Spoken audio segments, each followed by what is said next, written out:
Hello, I'm Rita Panani Bread, and welcome to Right Wing Loons Losing It. On this episode of Right Wing Loons Losing It, I can't even say this seriously. We have right wing snowflake and premature ager extraordinaire Sharri Markson. Claims to be born in the mid-80s.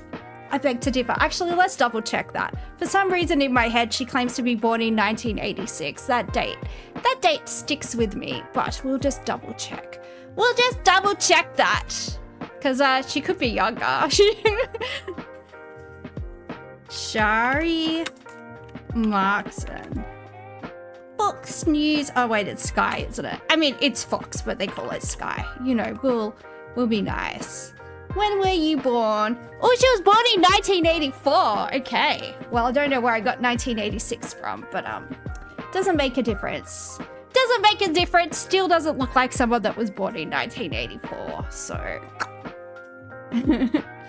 anyway, apparently, well, let's just watch the video. I'm going to edit this later, so it doesn't matter if I'm all over the place. Now tonight I can reveal that the Prime Minister, Anthony Albanese, asked the media not to film him when he disembarked from his VIP plane from Washington wearing the highly controversial Joy Division t-shirt.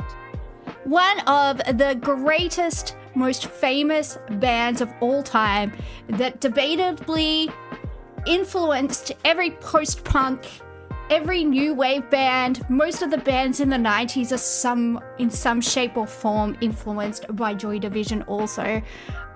Yeah, controversial guys. Should probably be triggered if somebody wore a Nirvana shirt. I mean, I personally am triggered if someone wears a Nirvana shirt.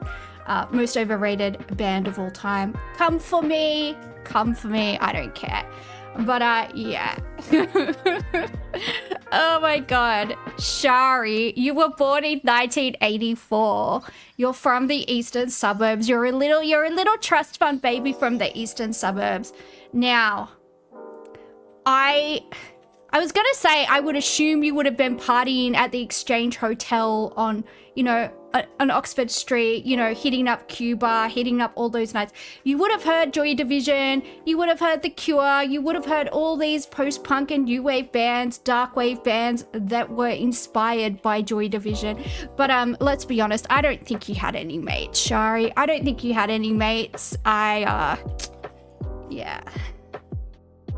It's kind of sad, but let's have a look at Joy Division, shall we? Ian Curtis, there was a movie that came out called Control, I believe. It came out in the late 2000s. I saw it at the Dendy in Newtown. Yes, I am a hipster. Thank you. No, I'm not a hipster. I just like good music. It's not my fault. It's not my fault. I was born cool. Anyway, so let's just have a look at Ian Curtis's views on Nazism. Ian Curtis's views on Nazism are reflected in his songwriting and interviews, where he used imagery and themes associated with fascism. I'm going to start that again and just edit it out. Ian Curtis's views on Nazism are reflected in his songwriting and interviews, where he used imagery and themes associated with fascism, not out of admiration, but to explore control, conformity, and the darker aspects of human behavior.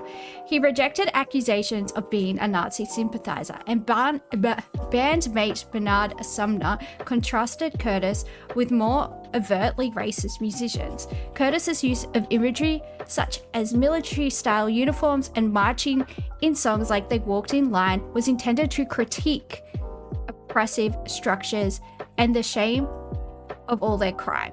Critique, not admiration. Curtis used imagery of Nazism and fascism to comment on themes of oppression, conformity, and social control, not because he admired it. Songwriting example. In the song They Walked in Line, lyrics like all dressed up in uniform so fine, they drank and killed to pass the time, wearing the shame of all their crime, with measured steps they walked in line, were used to explore the dark side of obedience and power. So I looked to see if Ian Curtis's dad would have served in World War II, and he was born after the war finished, so probably not, but more than likely I would say Ian Curtis's grandfather would have served in World War II. I did find a man with the same name as Ian Curtis's grandfather, or that somebody that was linked to an Ian Curtis family tree and listed as a grandfather, but they served in the Australian military. So unless his family emigrated, you know, back and forth between the UK and Australia, I don't know how accurate that was, but just, you know, law of averages, we're going to assume that he had some family that served in the war. Nevertheless, like in the 70s, when Joy Division was, you know, becoming popular, Nazism was still something that was very fresh in the conscious. Like this is only like 30 years or so after the war. It's like 9/11 is still very fresh in the consciousness of, you know, millennials, and that was 25 years ago. If you think about it in terms of distance from the event, these things are still quite contemporary and still quite ingrained in the social conscience. It's not, you know, just throwing around the word Nazism. And look, people are gonna have edgy names. People are going to have edgy names, and you know, people on Sky News are so quick to call everybody snowflakes and this, that, and the other. And you can't take a joke, and you're a snowflake. And you can't take the name of an edgy band. Are you gonna ban the Pixies? Are you gonna like who are you gonna ban next? Are you gonna ban the Smashing Pumpkins because they're encouraging violence against Marrows? Like, are you guys okay over there? What's happening? Do you need help? Do you even need me to help you? But yeah, Sharri, get some friends, get some tasty music. I don't know, get a new makeup artist, because that makeup is aging you, and your décolletage, I don't know, I guess they're kind of trying to cover up the rest of the age spots, but like, if you need to blend, if you're gonna wear low cut tops, you need to blend. I recommend some tretinoin, maybe some lasers. I don't know if they offer this in Australia, but I believe like stem cell enriched fat transfer can help if, like, you know, you're really starting to look like a corpse in your early 40s, which I don't think should be happening. So we should help you with that.